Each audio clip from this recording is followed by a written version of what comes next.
Are you in a position where you miss your specific person and you're wondering if it's going to affect your manifestation?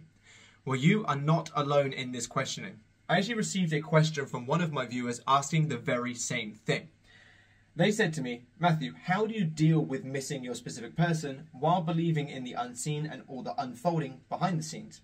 And then further on, they then say, does missing your person come from a state of lack, and will it delay your manifestation? And then further down, they said, how did you handle missing Katie while apart when manifesting her back at the same time? So there's a lot to go over in this, but I'll try and keep it as informative, short and sweet as possible.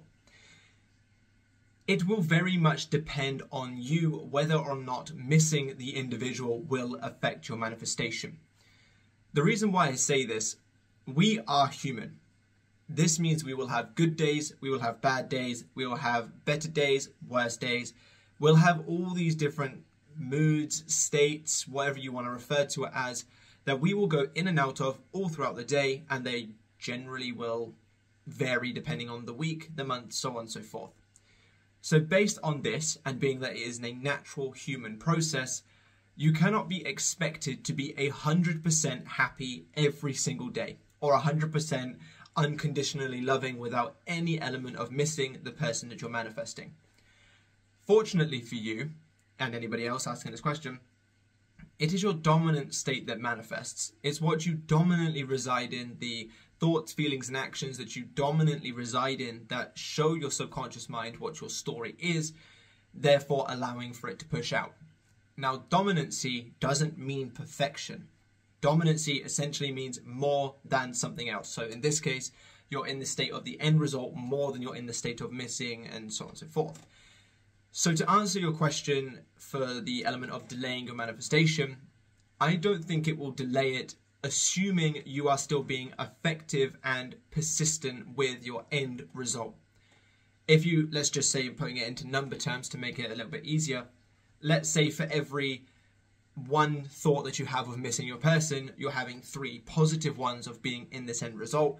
That is still technically dominant, and therefore that will still allow for your manifestation to come in the way that you desire. Now, I'm not saying that that means that you should continue to miss your person or sit in that state of missing them. It's just a little bit of reassurance to say that if you are doing the right work the rest of the time, it shouldn't make too much of an impact. So for those of you who are asking this question, sit with yourself momentarily and take a personal inventory to say, am I genuinely, and I want you to be really honest with yourself because otherwise you're going to get nowhere, am I genuinely in the state of having more than in the state of missing?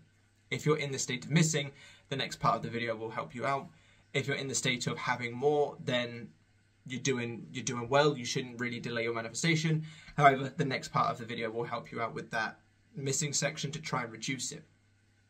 Now, like I said, being that we are all human, we will have bad days, good days, and so on and so forth. So you cannot expect it to be perfect, cannot be expected to be perfect. But what you can do is try to be better. You can find a healthier way to deal with the missing, or a healthier way to deal with the spirals, or a way to reduce those feelings and the amount of impact they have on you to benefit your manifestation. Probably never going to get to a point where you're absolutely perfect, but you can at least benefit yourself.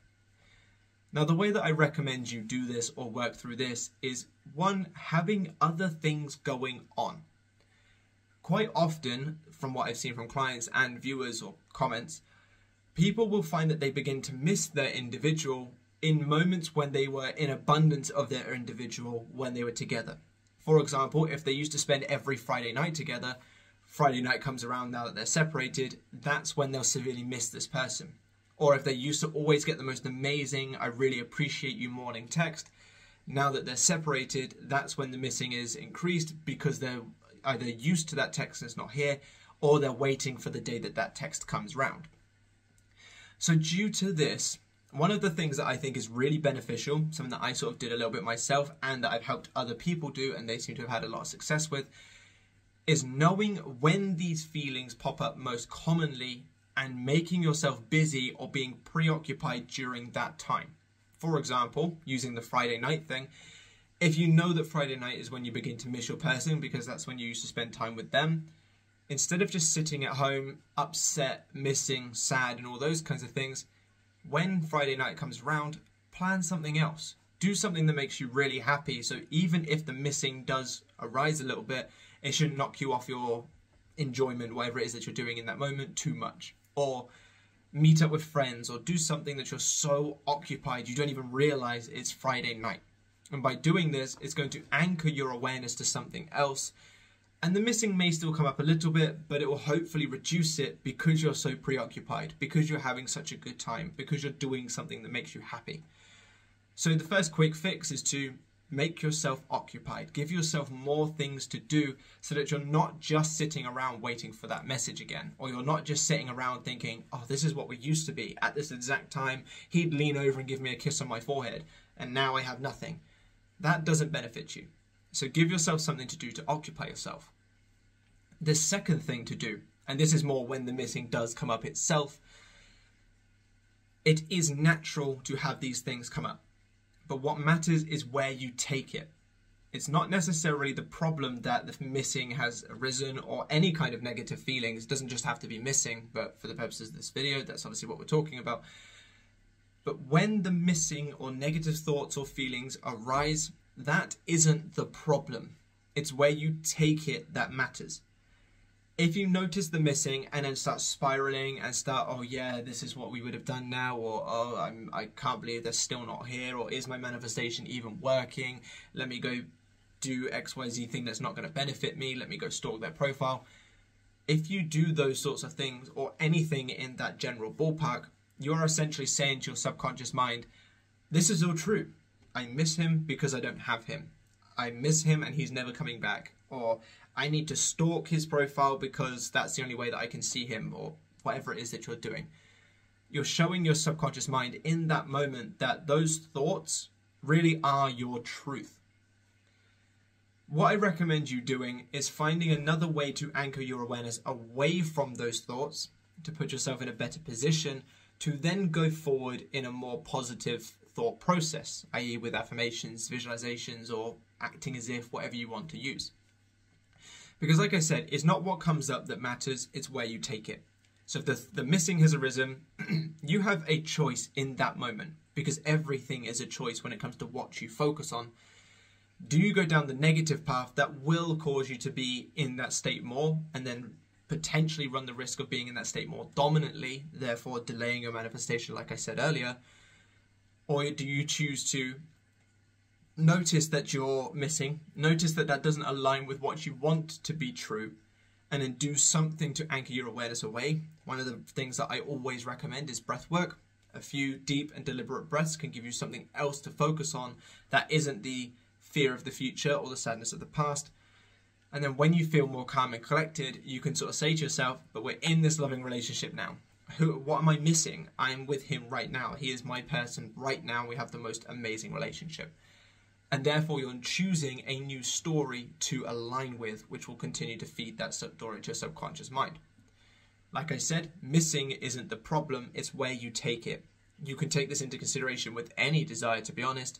If you're trying to manifest money, the fact that you have no money in front of you right now doesn't destroy your manifestation, it's where you take it. If you then start to complain, just like I do, just like many other people will do, this is obviously definitely not a you have to be perfect just like me sort of situation, because I'm far from it.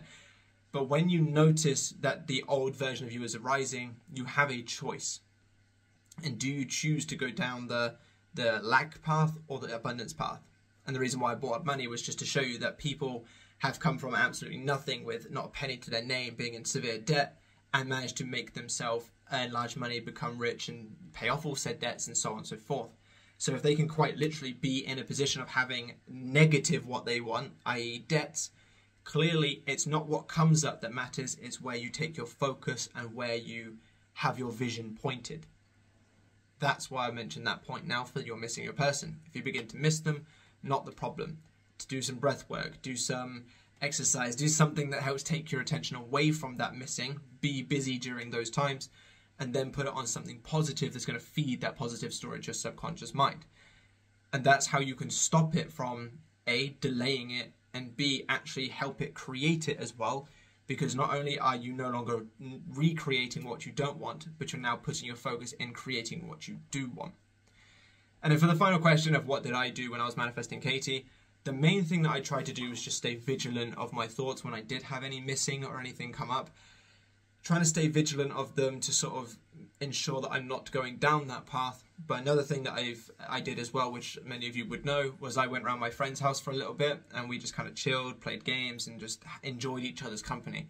I'm not going to sit there and say that I had no missing whatsoever during this time period, because I did. But like I said in the second point, I more made it a focus to not allow what has come up to dictate what I think and feel, but instead dictate what I think and feel so that I can ensure that what comes up in the future is more aligned with what I want to experience. And that is how I went about the missing situation and how to handle it. So just a small quick recap. If you are more dominantly in the story that you want to be in, to which you'll have to take a personal inventory on, it will not delay your manifestation. Obviously, it's not ideal, but it won't delay it. If you're more dominantly in the story of having what you want, this missing won't really have much of an impact. But that isn't to say that you should carry on missing or reside in it when it does come up. Which leads us to the next point, which was when these things come up, when the missing, the hurt, the pain, whatever it is that comes up, you have a choice. Do you go down that path and do all the negative things that show your subconscious mind that it is your truth? Or do you choose something else to focus on, do something else to focus on it, and go down a different path where you feed your subconscious mind what you do want to experience, therefore creating it? Creating things to make yourself occupied and busy and just generally don't have the time to miss anybody during those periods when you notice the missing come up the most is another great way to do it. And yeah, those things all added into consideration will ensure that even if you miss your person, you will not delay your manifestation, and you can go the right way about it to not only not recreate what you don't want, but to also actually start creating what you do want. So I really hope this video has helped. If you want more help with manifesting your specific person back, on the membership for only £6 is a full hour and 40-minute extensive guide on how you can do so. It's a cheaper alternative to coaching, so I highly recommend you go check that out because it's great. A lot of people have absolutely loved it. So go check that out on the membership. If you are looking for one-on-one help with me, because the good thing about the video is it's cheaper, but the better thing about coaching is obviously you get that immediate feedback on whether you're doing things right. And if you're looking for that, down below in the comment section in the description is the link to my, I think it's a link tree now, I think I changed the links to that now, where you can find everything I have to offer. So go check that out. If you could drop me a like and a comment on this video, that would really help me out also. And when you subscribe to the channel, be sure to click that icon, the bell icon, so you don't miss any future videos that will change your life. So thank you again, everyone, and I will see you in the next one. Bye-bye.